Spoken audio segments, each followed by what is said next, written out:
மாணவர்களே, தமிழ் மொழி சார்ந்த ஆத்திச்சூடி கட்சி தருவீர்களா? இது ஆத்திச்சூடி சொல்கிறேன்.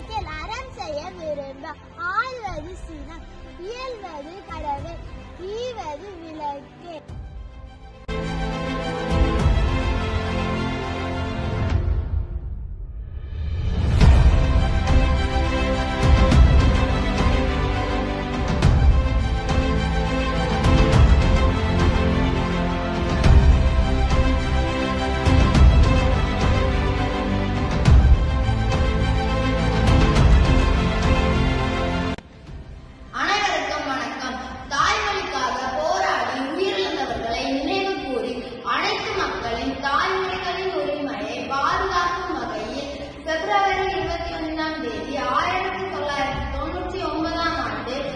சர்வதேச தாய்மொழி தினமாக யுனெஸ்கோ அறிவித்தது.